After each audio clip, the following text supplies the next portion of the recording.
What I'd like to do is bring the board up to date on what's happening this year. And I think the biggest changes we're going to face this year are the new SOLs go into full effect. We're new testing this year of the new SOLs. And I'm going to let you know what we're doing to try and make that process seamless and smooth. And so we can go on. The new SOLs involve many of the new 21st century skills.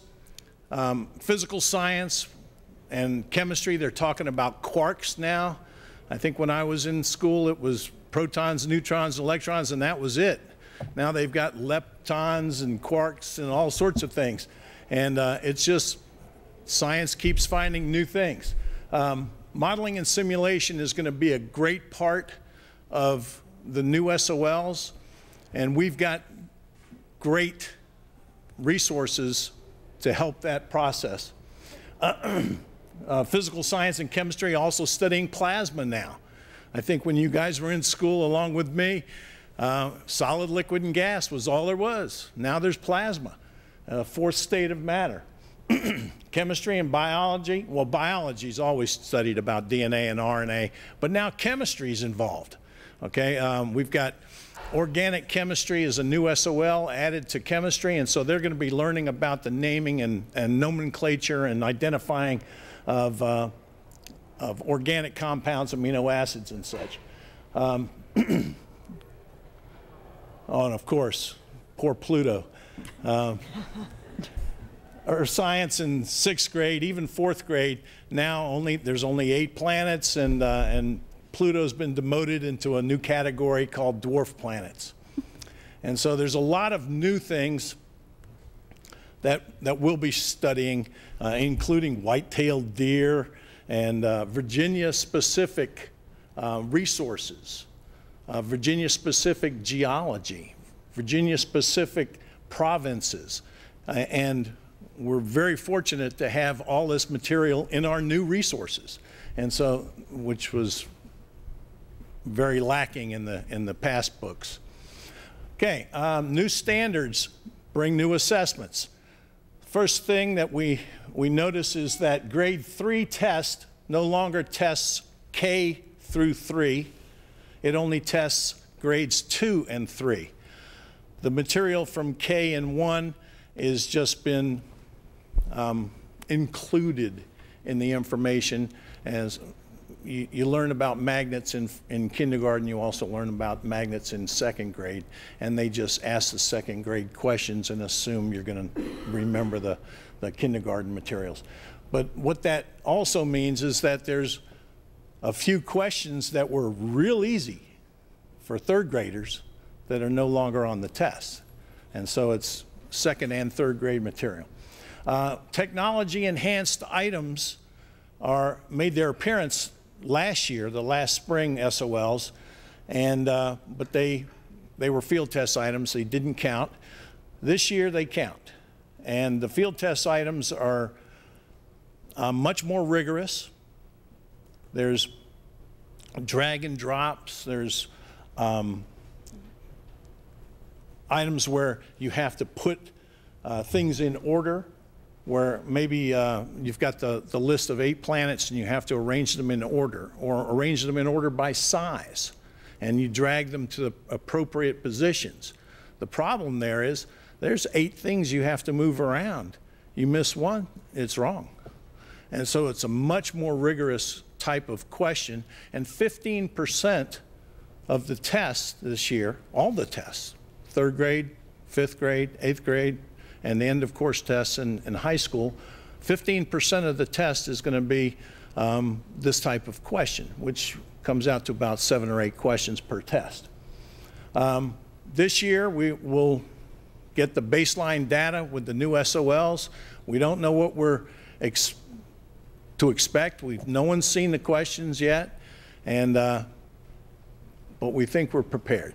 Most of the changes were wording changes, minor stuff, but there's a lot of new definitions, new concepts that have been included as well. Okay, strategies to address the SOL changes. We've revised all of the curriculum guides. We did that last year, so the teachers have already been teaching the new SOLs for a full year. We've created resources, activities, labs, electronic flip charts, games that include all of the new information that goes along with the SOLs. We've provided summer professional development.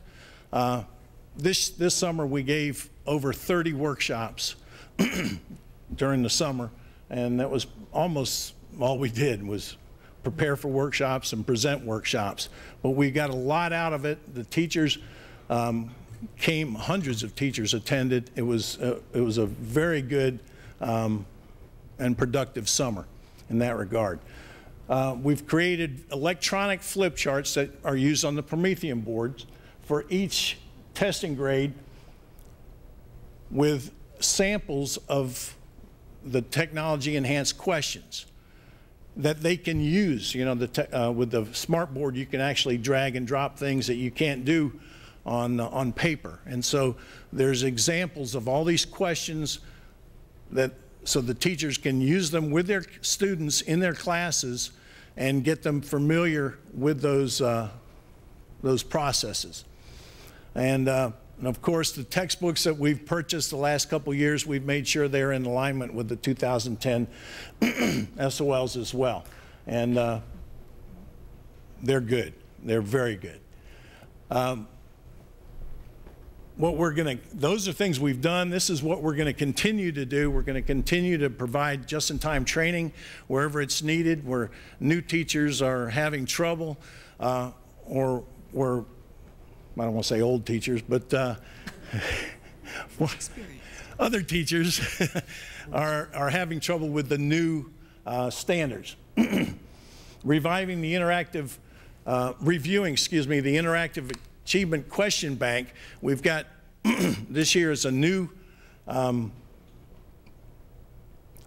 online service that allows teachers to choose questions that are perfectly aligned with our standards. And what we've done, what we're continuing to do, is go through every single question.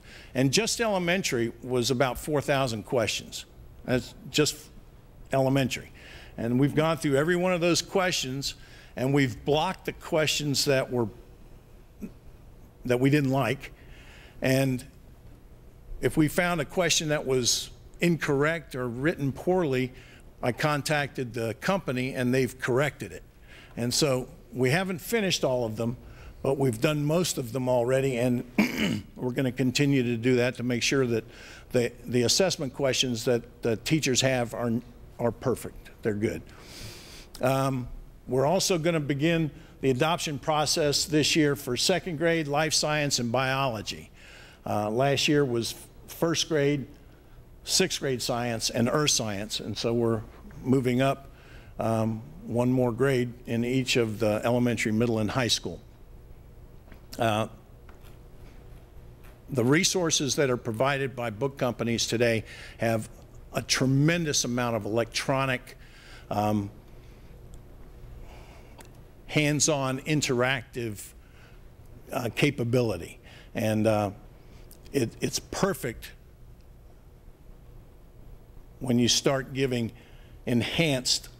technology-enhanced questions on the SOL.